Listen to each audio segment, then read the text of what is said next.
नमस्कार, आप देख रहे हैं मिरर मीडिया। मैं हूं अंजलि। स्वागत है आपका खबरनामा में। चलिए रुक करते हैं अब तक की सुर्खियों की ओर।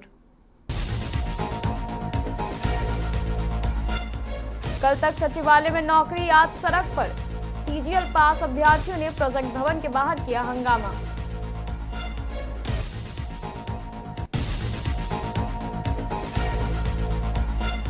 धनबाद में 10 फीट की दीवार भरभरा कर गिरी, मलबे में दबी गाड़ियां, बाल बाल बचे छात्र।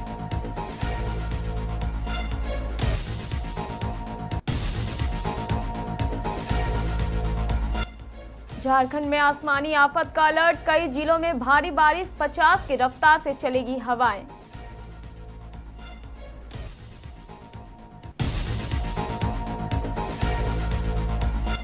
धनबाद के बरवड्डा में अपराधियों संग पुलिस की मुठभेड़, 2 लोग को लगी गोली।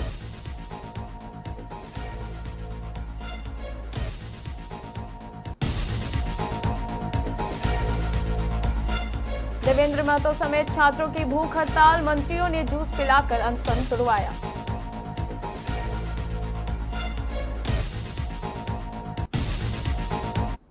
अब खबरें विस्तार से। रांची के प्रोजेक्ट भवन के बाहर जेएसएससी सीजीएल पास अभ्यर्थियों का आक्रोश देखने को मिल रहा है। बड़ी संख्या में अभ्यर्थी सड़क पर खड़े होकर सरकार के फैसले का विरोध कर रहे हैं। इन अभ्यर्थियों का कहना है कि कल तक वे इसी सचिवालय में कर्मचारी के तौर पर काम कर रहे थे, लेकिन परीक्षा और चयन प्रक्रिया रद्द होने के फैसले के बाद अचानक उनका भविष्य अधर में आ गया है। अभ्यर्थियों का आरोप है कि सरकार ने उनका पक्ष सुने बिना ही नौकरी रद्द करने का फैसला ले लिया। कई अभ्यर्थियों का कहना है कि उन्होंने केंद्र और दूसरे राज्यों की नौकरी छोड़कर झारखंड में सेवा करने का फैसला लिया था। अब उन्हें समझ नहीं आ रहा है कि आगे क्या होगा। अभ्यर्थियों का कहना है, कल तक हम सचिवालय कर्मी थे, आज सड़क पर खड़े हैं। उन्होंने सरकार के फैसले को तुगलकी फरमान बताते हुए पुनः विचार की मांग की है।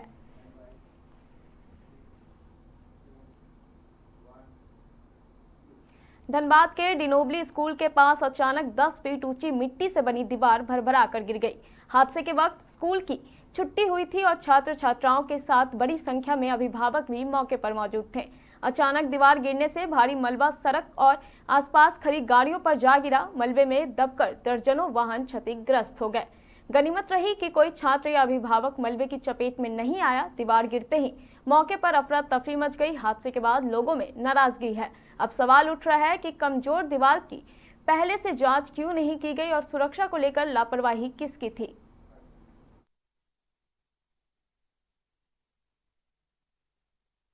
15 इंच की चौड़ाई थी, गिलावा पे मट्टी का गिलावा था। बस कब गिरी है ये दीवार? ये थोड़ा देर 1 घंटा पहले गिरी है। स्कूल की छुट्टी होने से ठीक पहले गिरी है? हाँ, स्कूल छुट्टी होने से पहले। किसी को चोट लगा है क्या? नहीं, गाड़ी में थोड़ा सा दब गया है, बाकी किसी को नुकसान नहीं। कितनी गाड़ियाँ लगी हुई थी? 10-15। कितना समय लगा आप लोगों को ये ठीक करने में? 1-1.5-2 घंटा। झारखंड में मानसून एक बार फिर अपना रौद्र रूप दिखा सकता है। मौसम विभाग के मुताबिक 18 अगस्त को राज्य के कई इलाकों में भारी से बहुत भारी बारिश की संभावना है।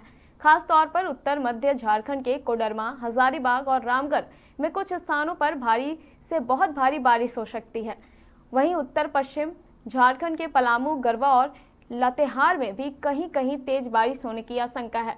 बारिश के साथ कई इलाकों में गरज, चमक और तेज हवाएं भी परेशानी बढ़ा सकती हैं। कुछ स्थानों पर हवा की रफ्तार 40 से 50 किलोमीटर प्रति घंटे तक पहुंच सकती है। मौसम का असर 19 अगस्त को भी देखने को मिल सकता है। उत्तर पश्चिमी और उससे सटे मध्य हिस्सों, खासकर लोहरदगा और गुमला में कहीं कहीं भारी बारिश की संभावना जताई गई है।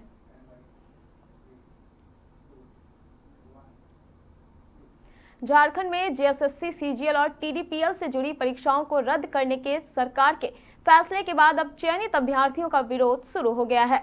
झारखंड कैबिनेट की विशेष बैठक के बाद सरकार के फैसले के खिलाफ चयनित अभ्यर्थी राजधानी रांची स्थित झारखंड मंत्रालय यानी प्रोजेक्ट भवन के बाहर धरना और प्रदर्शन कर रहे हैं। अभ्यर्थियों का कहना है कि सरकार ने उनकी बात सुने बिना परीक्षा और चयन प्रक्रिया रद्द करने का फैसला लिया है। उनका आरोप है कि इस फैसले से उन अभ्यर्थियों का भविष्य संकट में पड़ गया है जिन्होंने परीक्षा पास करने के बाद चयन की प्रक्रिया पूरी की थी। अभ्यर्थी सरकार से फैसले पर पुनः विचार करने और उनकी बात सुनने की मांग कर रहे हैं। एक तरफ छात्र आंदोलन सरकार के फैसले को अपनी जीत बता रहा है, तो दूसरी तरफ चयनित अभ्यर्थियों के विरोध ने नई चुनौती खड़ी कर दी है।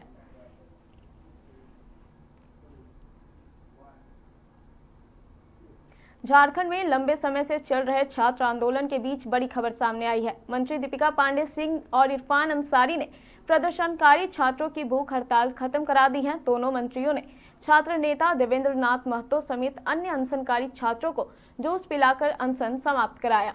ये फैसला ऐसे वक्त में हुआ है जब सरकार ने जीएसएससी, सीजीएल समेत टीडीपीएल के जरिए कराई गई परीक्षाओं को रद्द करने और मामले की जांच कराने का ऐलान किया है।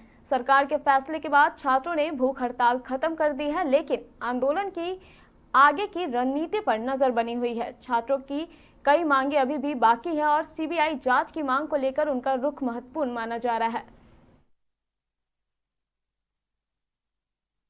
आज भूख हड़ताल के 16वें दिन अपने बहुत ही सम्मानजनक तरीके से अपना अनशन को समाप्त किया, जिसमें मुख्य रूप से झारखंड सरकार के दीदी दीपिका मैडम जी और हमारे माननीय विधायक जयराम महतो जी के संयुक्त पहल से अपना अनशन को आज स्थगित करते हुए जिस मांगों को लेकर के हम लोग संवैधानिक और शांतिपूर्ण तरीके से जो आंदोलन कर रहे थे, वो हमारे सारे मांग पूरी हुई और हम लोग आज अपना शांतिपूर्ण आंदोलन को स्थगित करने का घोषणा करते हैं। साथ ही साथ हम लोग आगे रिफॉर्म के लिए जो है उसके लिए संघर्ष करेंगे। लेकिन आज हम सरकार ने जो दिल दिखाया, इसके लिए झारखंड सरकार को, माननीय मुख्यमंत्री जी को, राहुल गांधी जी को तहे दिल से बहुत बहुत धन्यवाद देते हैं, क्योंकि आज जो डिसीजन लिया, यह डिसीजन आसान नहीं था, क्योंकि सीजीएल परीक्षा का नियुक्ति हो चुकी थी, ज्वाइनिंग हो चुका था, बहुत डिफिकल्ट था डिसीजन। कुछ छात्र गुहार लगा रहे थे सरकार से कि हम लोग जेन्युइन हैं। उस बीच में बहुत ही ईमानदारी पूर्वक निष्पक्ष जांच करते हुए उन लोग का भी रास्ता निकालते हुए आज इतना बड़ा डिसीजन लिया। पूरा देश ही नहीं, पूरा दुनिया आज झारखंड सरकार का इस फैसला को सराहना कर रहे हैं और धन्यवाद और आभार व्यक्त कर रहे हैं। झारखंड में 23 दिनों से जारी छात्र आंदोलन के बीच सरकार ने बड़ा फैसला लिया है। मुख्यमंत्री हेमंत सोरेन ने जीएसएससी, सीजीएल समेत टीडीपीएल के जरिए कराई गई सभी परीक्षाओं और उनके नतीजों को रद्द करने का ऐलान किया है। सरकार ने साल 2014 से अब तक टीडीपीएल के जरिए कराई गई भर्ती परीक्षाओं में हुई कथित गड़बड़ियों की सीआईडी जांच के निर्देश भी दिए हैं। इसके अलावा पूरे मामले की जांच के लिए रिटायर्ड जज की अध्यक्षता में कमेटी बनाई जाएंगी। वहीं सभी परीक्षाएं रद्द होने की सूचना के बाद छात्रों ने जश्न मनाया।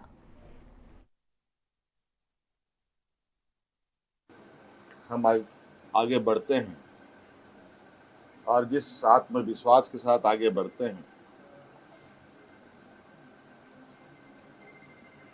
वो विश्वास में कहीं ना कहीं नौजवान भी है।